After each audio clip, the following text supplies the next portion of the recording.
أعوذ بالله من الشيطان الرجيم. I seek refuge with Allah from Satan the outcast.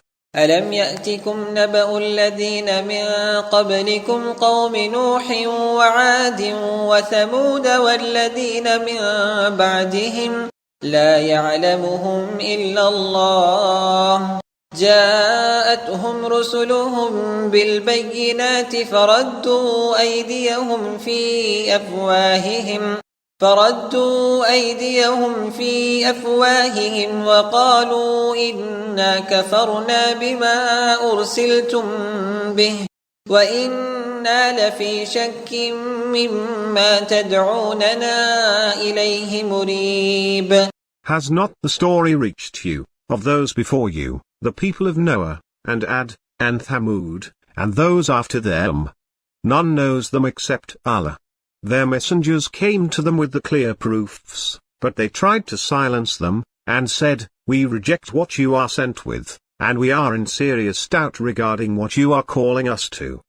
قالت رسلهم أفي الله شك فاطر السماوات والأرض يدعوكم ليغفر لكم من ذنوبكم ويؤخركم إلى أجل مسمى قالوا إن أنتم إلا بشر مثلنا تريدون أن تصدونا أما كان يعبد آباؤنا فأتونا بسلطان مبين. Their messengers said, "Is there any doubt about Allah, maker of the heavens and the earth? He calls you to forgive you your sins, and to defer you until a stated term."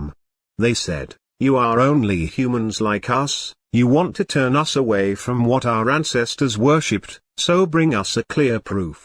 قالت لهم رسلهم إن نحن إلا بشر مثلكم ولكن الله يمن على من يشاء من عباده وما كان لنا أن نأتيكم بسلطان إلا بإذن الله وعلى الله فليتوكل المؤمنون. Their messengers said to them, "We are only humans like you, but Allah favors whomever He wills from among His servants.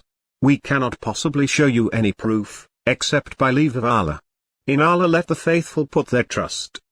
وما لنا ألا نتوكل على الله وقد هدانا سبلنا ولنصبرن على ما آذيتمونا وعلى الله فليتوكل المتوكلون. And why should we not trust in Allah, when He has guided us in our ways? We will persevere in the face of your persecution. And upon Allah the reliant should rely.